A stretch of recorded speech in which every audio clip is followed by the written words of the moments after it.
Hello friends, कैसे हैं आप लोग। उम्मीद करता हूँ आप लोग अच्छे होंगे और मैं भी बहुत अच्छा हूँ। मैं आपका दोस्त सी अमित कुमार। दोस्तों, आज के इस वीडियो में direct tax and international taxation के सर्टिफाइड कॉपी को डिस्कस करेंगे। और ये मई 23 का सेकेंड ग्रुप का सबसे टफ पेपर माना जा रहा था। मुझे खुद ही इसमें ऐसा लग रहा था कि 40 आएंगे या नहीं आएंगे, लेकिन मेरे 70 जो सब्जेक्टिव पार्ट है, 70 में से 30 नंबर यहाँ मिले हैं और 21 मुझे उसमें क्या कहते हैं, ऑब्जेक्टिव टाइप में। ठीक है, टोटल मुझे इसमें 53 है, शायद एक या दो नंबर का इसमें ग्रेस मिला हुआ है। 30 और 20, 51, हाँ 2 नंबर का ग्रेस है इसमें, क्योंकि 53 आए मेरे। इसमें 30 है, उसमें 21 है। एक सेकेंड, इसका वो भी देख लेते हैं, OMR शीट वाला। ये RTI से पेपर मंगवा सकते हैं, 10 रुपये लगते हैं, आप सबको पता ही होगा। देखते हैं इसमें डायरेक्ट टैक्स का क्या है।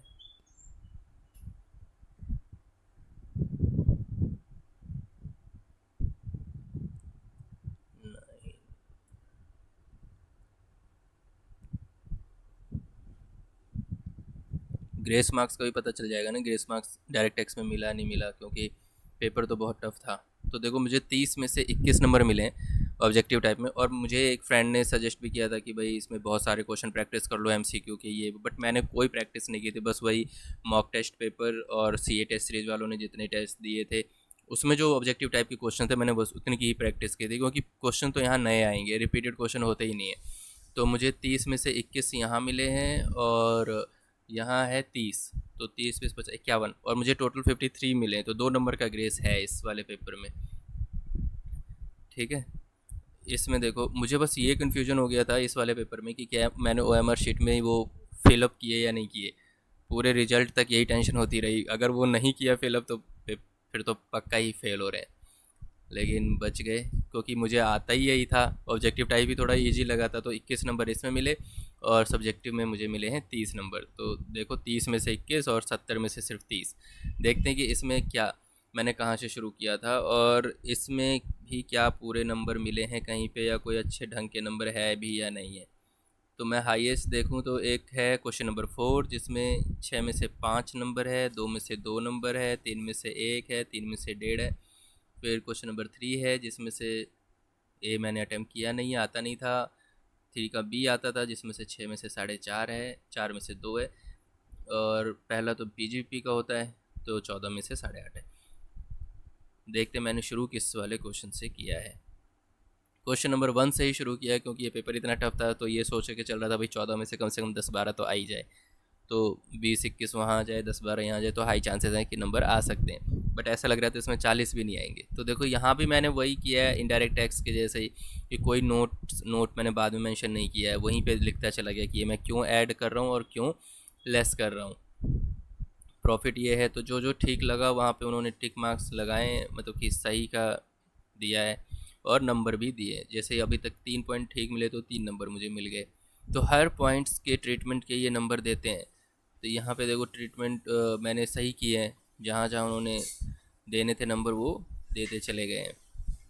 यहाँ भी सही चल रहा है सारा, एक आधा पॉइंट इसमें गलत है। तो पहला क्वेश्चन मैंने PGVP का ही किया कि क्या पता 10-12 नंबर आ जाए पहले क्वेश्चन में। तो यहाँ पे देखो, स्टेप 2 कंप्लीट हुआ, जिसमें 4.5 नंबर और भी मिल गए। और लास्ट में स्टेप 3, जिसमें टोटल इनकम मैंने लिख दिया। टोटल इनकम ही लिखना था इसमें, तो टोटल 8.5 नंबर मिल गए इसमें। तो क्वेश्चन नंबर 1 तो आप अच्छे से कर सकते हो। और स्कोरिंग क्वेश्चन भी रहता है कि मतलब अगर पेपर कितना भी टफ आ जाए, क्वेश्चन नंबर 1 जो PGVP का होगा, उसमें आप 10-12 नंबर तो अच्छे से स्कोर कर सकते हो। 10-12 नंबर यहाँ आ जाए और 30 में से अगर 20-25 नंबर बन जाए, तो बहुत हाई चांसेस हैं कि इसमें नंबर आ जाएंगे। अब चलते हैं फोर्थ, क्वेश्चन नंबर 4 मैंने, मुझे अच्छे से आता था क्वेश्चन नंबर 1 के बाद, जिसमें 9.5 नंबर मिले। तो क्वेश्चन नंबर 4 का बी किया है मैंने। इसमें वो SEZ को लेकर एक क्वेश्चन था, जिसमें ट्रांसफ़र प्राइसिंग का क्वेश्चन है ये। तो इसमें मुझे जो भी इसके बारे में थ्योरी आती थी, लॉ लिखना था वो लिख दिया, कंप्यूटेशन जो करनी थी वो कर दिया। एक यही क्वेश्चन मुझे ऐसा लगा कि थोड़ी बहुत प्रैक्टिस किए हुए में से आया हुआ है, तो उसमें मुझे नंबर मिले हैं। और यहाँ पे जो भी पॉइंट लिखना था, 2-4 पॉइंट, ज़्यादा आता नहीं था इसके बारे में। क्वेश्चन नंबर 4 का बी, और इसमें 3 पार्ट थे, तो इन्होंने मुझे 6 में से 5 नंबर दिए। ये वाला पार्ट तो गलत ही रहा, लेकिन यहाँ ये 200 पेनल्टी परसेंटेज पेनल्टी वाला ठीक था पार्ट। तो मुझे भी उम्मीद नहीं थी कि ये 6 में से देंगे नंबर। कई बार इंस्टीट्यूट ऐसे नंबर भी दे देती है कि आप सोच रहे होते हो कि कम नंबर आने वाले हैं, लेकिन उसमें नंबर अच्छे आते हैं। तो मैं तो खुद जब इसकी कंप्यूटेशन कर रहा था तो 6 में से 2 या 3 नंबर ही लेके चल रहा था फोर्थ का, क्योंकि कोई भी ऐसा क्वेश्चन डायरेक्टली नहीं था कि जिसे बोल सकते थे यार ये मैं करके आया हूँ और ये सिमिलर क्वेश्चन है ना। फोर्थ का ए का थर्ड पार्ट जिसमें 2 में से 2 दिए हैं इन्होंने। यहाँ पे ये टीडीएस से रिलेटेड है, टैक्स डिडक्टेड सोर्स का। टीडीएस के 3 पॉइंट होते हैं, 6 नंबर का क्वेश्चन होगा। इसमें कितने हैं? हाँ, टीडीएस का ये 2 में से 2 नंबर इसमें मुझे मिले हैं, पूरे के पूरे नंबर दिए हैं। और यहाँ पे फोर्थ का पार्ट है, इसमें 1.5 नंबर दिया है। फोर्थ के ए के फर्स्ट में 3 में से 1.5 है, क्योंकि नीचे की चीज़ें गलत हो गई है कैलकुलेशन। तो ये सब सी ए टेस्ट सीरीज़ की वजह से है कि वो मुझे मेंटरिंग करते रहे कि यार ये पूरा लिखो, ऐसे लिखो, वैसे लिखो। मैंने 30 टेस्ट दिए, तीनों सब्जेक्ट के अलग अलग 10-10-10। तो बहुत हेल्पफुल रहा वो मुझे, मेरे लिए टेस्ट रिटर्न प्रैक्टिस बहुत हेल्पफुल। मुझे पता था कि हाँ, इतना लिखने पे इतने नंबर मिल सकते हैं। फोर्थ का ए का सेकंड पार्ट देखो आप, 3 में से 1 नंबर ही दिया है, क्योंकि उनको कंटेंट इतना अच्छा लगा नहीं। जो जहाँ उनको लगा उतने नंबर दिए। अब चलते हैं, ये पेपर बहुत ही वैसा था, समझ में नहीं आ रहा था करते टाइम पे कि पास होंगे फेल। अब ये थर्ड का बी, ये डी टी डबल ए, सबको ऐसा लगता है कि भाई डी टी डबल ए तो बहुत ही ईजी क्वेश्चन आता है, ये तो कर ही देंगे। लेकिन ये इसमें डी टी डबल ए का ऐसा क्वेश्चन पूछा था जो कहीं था ही नहीं किसी बुक या क्वेश्चन बैंक में। मतलब सिंपल वो डी टी डबल ए का था ही नहीं। पहले तो आपको ये डिसाइड करना है कि ये रेजिडेंट है भी या नहीं है, मतलब रेजिडेंट और एनी रेजिडेंट है भी या नहीं है। तो मैंने इसकी पूरी कैलकुलेशन करके दी कि भैया ऐसे ऐसे हो रहा है, और शायद मुझे लगता है इसी वजह से नंबर भी मिले हैं। क्योंकि क्वेश्चन बनाने से पहले ही मैंने पूरे लॉग लिखने की कोशिश की, हाँ इसका ये होता है, इसमें ये रेंट एग्जाम्प्ट हो जाएगा क्योंकि ये एनआर बन गया। देख रहे हो आप, अगर मैं पहले जैसा होता, अगर मैं टेस्ट सीरीज़ नहीं देता तो मैं यहाँ पे ग्रॉस टोटल इनकम के आगे बढ़ता ही नहीं, क्योंकि मुझे पता चल गया था कि ये चीज़ें गलत लिख रहा हूँ, क्योंकि आइडिया ही नहीं लग रहा था क्या हो रहा है। लेकिन मैं आगे तक चलता चला गया, क्योंकि जो भी करना है पूरे तरीके से करना है। मैं लास्ट तक गया, 4% सेस लगता है, सारा कैलकुलेशन, इवन लास्ट में कंक्लूजन तक गया मैं। और इसका बेनिफिट ये मिला कि मुझे इसमें से 6 में से 4.5 नंबर मिले। थर्ड का ए पार्ट देखो आप, इसमें मुझे कितने मिले? 4 में से 2 नंबर मिले। तो थोड़ी बहुत लॉ लिख दिया, और उसके बाद उनसे जो कंप्यूटेशन है, मुझे भी ये क्वेश्चन तो खैर आता था, लेकिन यही है कि नंबर पूरे नहीं मिले इस क्वेश्चन में। शायद हो सकता है अच्छे से नहीं लिखा मैंने, तो इसलिए 4 में से 2 ही है। और थर्ड का ए का फर्स्ट पार्ट जिसमें मैंने सब गलत लिखा है, और इस वजह से मुझे इसमें 0 नंबर भी मिला है। मतलब अभी तक के पूरे पेपर में सिर्फ शायद एक यही क्वेश्चन है इसमें मुझे 0 नंबर मिला है 2.5 पेज लिखने के बाद भी, क्योंकि कंटेंट कुछ भी सही नहीं था इसमें। दूसरे का ए का फर्स्ट पार्ट जिसमें 4 में से 2 मिले हैं मुझे। अब देखो यहाँ पे इनकम फ्रॉम सैलरी, ये भी मुझे, ये क्वेश्चन भी काफ़ी नया था, बस थोड़े थोड़े पार्ट इसके आते थे। जो आता था वो मैंने लिखता चला, जैसे इनकम फ्रॉम सैलरी है, स्टैंडर्ड डिडक्शन 50,000 का मिल जाता है, वो लिख दिया। बिजनेस लॉस लिख दिया। तो जो भी लिखा, मतलब मैक्सिमम कोशिश की कि भाई हाँ जितना आता है, कम से कम पेपर कितना भी टफ हो जाए, अगर आप किसी क्वेश्चन को कर रहे हो और उसको 100% करने की कोशिश करोगे, लास्ट तक लेके जाओगे, तो 100% चांस है आप उसमें आधा या 1 नंबर ज़्यादा स्कोर करोगे।